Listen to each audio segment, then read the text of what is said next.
जय हिंद। नमस्कार साथियों, मैं हूं जीवन सर और आप देख रहे हैं टीचर्स लर्निंग सेंटर।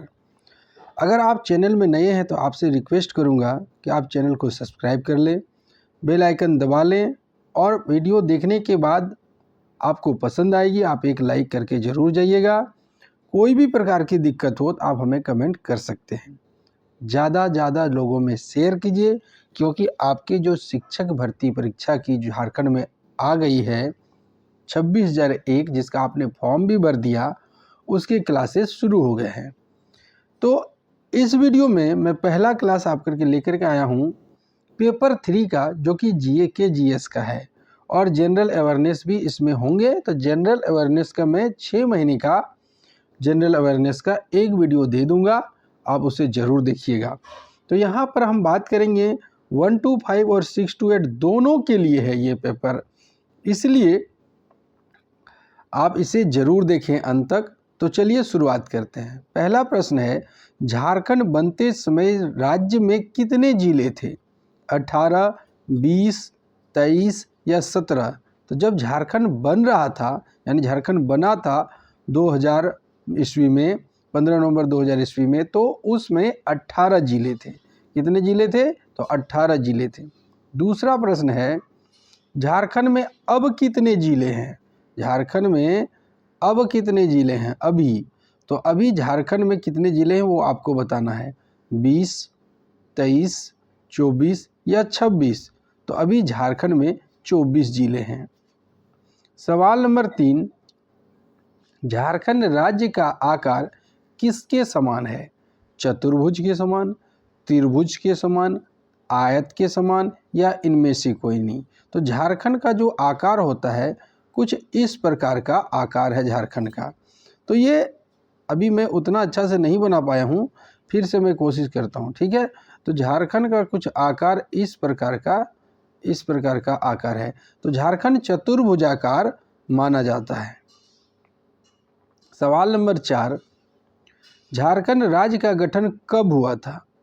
3 नवंबर 2000 ईस्वी को, 7 नवंबर 2000 को, 11 नवंबर 2000 को या 15 नवंबर 2000 को?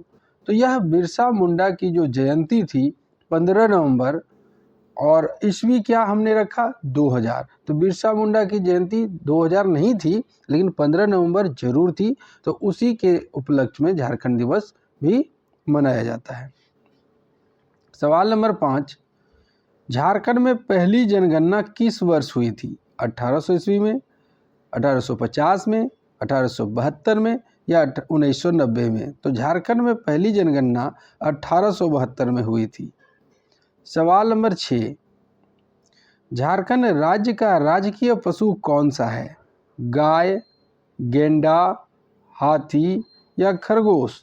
तो झारखंड राज्य का राजकीय पशु हाथी है। सवाल नंबर 7, झारखंड में कितने जनजातीय समूह हैं? 23, 32, 37 या 41? तो झारखंड में कुल 32 जनजातीय समूह हैं। सवाल नंबर 8, झारखंड में कितने सरकारी विश्वविद्यालय हैं? 6, 8, 7 या 11?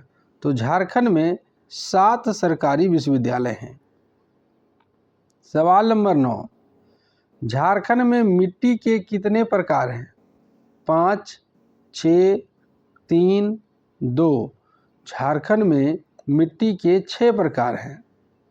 सवाल नंबर 10, झारखंड किस राज्य से कटकर बना है, यानी अलग हुआ है?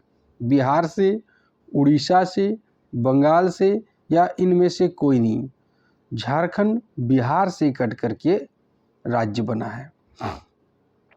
सवाल नंबर 11, झारखंड में कितने सदन हैं? 1, 2, 3 या इनमें से कोई नहीं? तो झारखंड में एक सदन है, विधानसभा। एक बात और जानिएगा, बिहार में कितने हैं? तो विधानसभा और विधान परिषद। तो वहाँ पर बिहार में है विधान मंडल कहा जाता है। विधान मंडल के अंदर विधानसभा और विधान परिषद है। हमारे यहाँ झारखंड में एक ही है, वो है विधानसभा। सवाल नंबर 12, झारखंड में छोटा नागपुर टेनेंसी एक्ट या कानून, छोटा नागपुर टेनेंसी कानून किस वर्ष लाया गया? 1900 ईस्वी में, 1905 में, 1908 में या 1911 में? तो यह लाया गया 1908 में। छोटा नागपुर टेनेंसी एक्ट बोलते हैं इसको, CNA नहीं CTA। ठीक है, आगे बढ़ते हैं। सवाल नंबर 13। सवाल नंबर 13 है, झारखंड में सर्वाधिक महिला साक्षरता वाला जिला कौन सा है? देवघर, धनबाद, हजारीबाग या रांची? तो झारखंड में सर्वाधिक महिला साक्षरता वाला जिला झारखंड की राजधानी रांची है। सवाल नंबर 14, हुंडरू जलप्रपात किस जिले में है? रांची में, हजारीबाग में, धनबाद में या रामगढ़ में? तो हुंडरू जलप्रपात रांची में है। देखिए अब रैपिड राउंड चलेगा, समय कम है, मैं ज़्यादा डिटेल बताते हुए नहीं चलाऊंगा क्योंकि मुझे डेली क्लासेस देने हैं और बनाने में समय लगता है। तो फटाफट मैं बनाते जाऊंगा और क्लासेस लेते जाऊंगा और आप लोग अपना काम करते जाइए, चैनल को सब्सक्राइब करते जाइए, शेयर करते जाइए और वीडियो को अंत तक देखते जाइए। और हर शनिवार को जो भी हमारे यहाँ ऑफलाइन टेस्ट देना चाहते हैं वो आ करके दे सकते हैं, मात्र 10 रुपये की मामूली से फीस पर। वो भी मैं आपको जेरोक्स वगैरह करा के दूंगा, प्रिंट, जेरोक्स नहीं, प्रिंट करा के दूंगा, उसका मैं 10 रुपये लेता हूँ। हमारे पास आप पढ़ते हो या नहीं पढ़ते हो, हर शनिवार को सुबह में आकर के आप टेस्ट दे सकते हैं। तो इस बात को भी थोड़ा शेयर कर दीजिए। सवाल नंबर 15 देखते हैं, मैथन जल विद्युत केंद्र झारखंड के किस जिले में है? धनबाद, गोड्डा, हजारीबाग या साहिबगंज? तो मैथन जल विद्युत केंद्र धनबाद जिले में है। सवाल नंबर 16, झारखंड में चावल अनुसंधान केंद्र किस जिले में है? रामगढ़, हजारीबाग, देवघर या सिमडेगा? झारखंड में चावल अनुसंधान केंद्र हजारीबाग जिले में है। सवाल नंबर 17, झारखंड का शिमला किसे कहा जाता है? रांची, धनबाद, देवघर, बोकारो?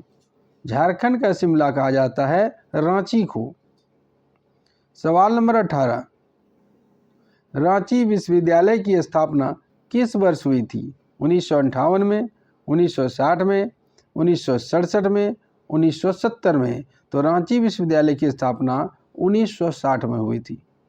सवाल नंबर 19, गंगा नदी झारखंड के किस जिले में बहती है? दुमका, रामगढ़, हजारीबाग, साहिबगंज? तो झारखंड का जो साहिबगंज जिला है वहीं पर गंगा नदी बहती है और राजमहल प्रखंड से होते हुए भी बहती है। सवाल नंबर 20, ये हो गया सवाल नंबर 19 का आंसर, साहिबगंज। सवाल नंबर 20 देखिए, झारखंड धाम किस जिले में है? बोकारो, गिरिडीह, हजारीबाग या दुमका? तो झारखंड धाम क्या है पहले आप जान लीजिए। झारखंड धाम एक मंदिर है और किसका मंदिर है? तो शंकर पार्वती का मंदिर है। किसका मंदिर है? शंकर पार्वती का मंदिर है और ये आपके गिरिडीह में है।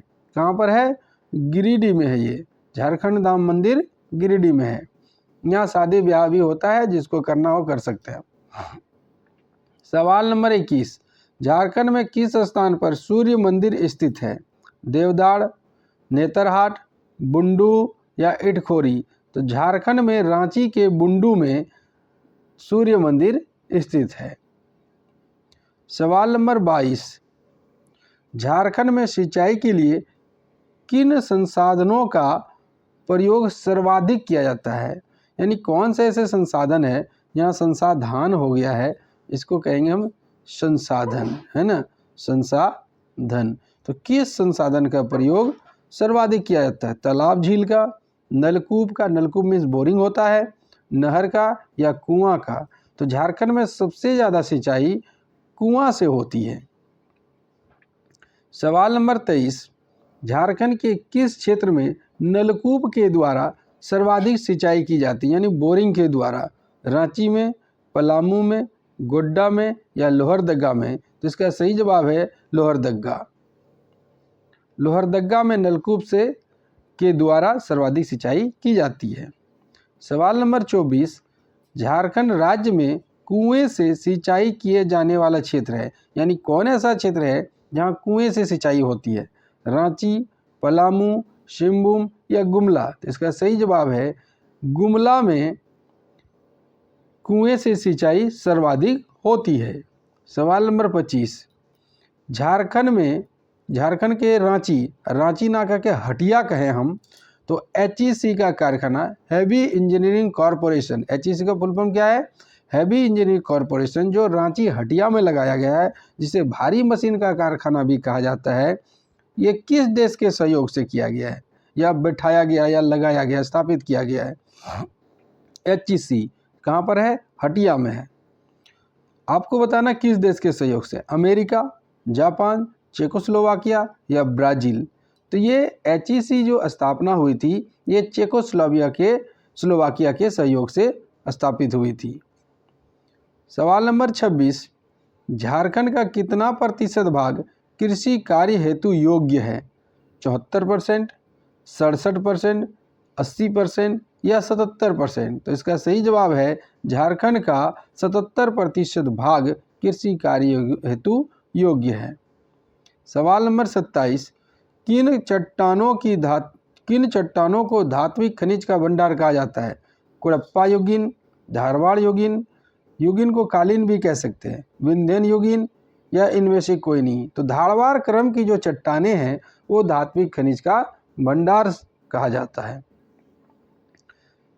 28वां प्रश्न, झारखंड राज्य में साइंस सिटी की स्थापना कहाँ की जा रही है? की जा रही है ना कहिए, हो गई है। झारखंड में साइंस सिटी की स्थापना कहाँ हो गई है? हो गई है यानी स्थापित हो चुकी है। बोकारो में, हजारीबाग में, धनबाद में या रांची में? तो ये साइंस सिटी रांची में है। आप चाहें जाइए घूमिए, बहुत अच्छी जगह है। 3 तल्ला का ये बना हुआ बिल्डिंग है। 4 से 5 घंटे घूमेंगे फिर भी नहीं थकेंगे, इतने साइंस के एग्जीबिशन है यहाँ पर और साइंस को बताया गया है। सवाल नंबर 29, झारखंड में किस नदी पर तिलैया जल विद्युत परियोजना स्थापित है? कोनार नदी पर, बराकर, दामोदर या स्वर्णरेखा? तो इसका सही जवाब है तिलैया जल विद्युत परियोजना बराकर नदी पर स्थित है। और इस वीडियो का आखिरी सवाल, और आखिरी सवाल का मतलब ये नहीं कि अब वीडियो नहीं आएंगे, अब तो शुरुआत हुआ है। इस वीडियो का आखिरी सवाल है, अब बने रहिएगा हमेशा। कृषि में झारखंड का सर्वाधिक विकसित क्षेत्र कौन सा है? निचली स्वर्ण घाटी क्षेत्र। स्वर्ण घाटी क्षेत्र का मतलब स्वर्ण रेखा के नदी के किनारे वाला बात कर रहा है। तो स्वर्ण रेखा के नदी किनारे उपजाऊ तो है लेकिन उतना नहीं है जितना कहता है कि स्वर्ण रेखा नदी में सोने पाए जाते थे। हजारीबाग का पठारी क्षेत्र कभी भी कृषि के लिए उपयोगी नहीं होता है। इनमें से कोई नहीं तो अभी यहाँ कह नहीं सकते हैं। इसका आंसर बी पर ध्यान से देखिए, उत्तर पूर्वी सीमांत कृषि प्रदेश, यानी उत्तर पूर्वी जो प्रदेश है वो साहेबगंज जिला के आसपास का पड़ता है और वहाँ गंगा की उपजाऊ जड़ुल मृदा पाई जाती है। तो यही जो ऑप्शन नंबर बी है, उत्तर पूर्वी सीमांत कृषि क्षेत्र, ये बहुत ज़्यादा उपजाऊ पाई जाती है। वीडियो अच्छी लगी हो तो चैनल को जल्दी से सब्सक्राइब कर लीजिए। आपने वीडियो को अंत तक देखा उसके लिए बहुत बहुत धन्यवाद। और ज़्यादा से ज़्यादा शेयर कीजिए, लाइक कीजिए। किसी भी प्रकार की दिक्कत हो आप हमें कमेंट कर सकते हैं। मिलते हैं अगले वीडियो में, तब तक के लिए धन्यवाद।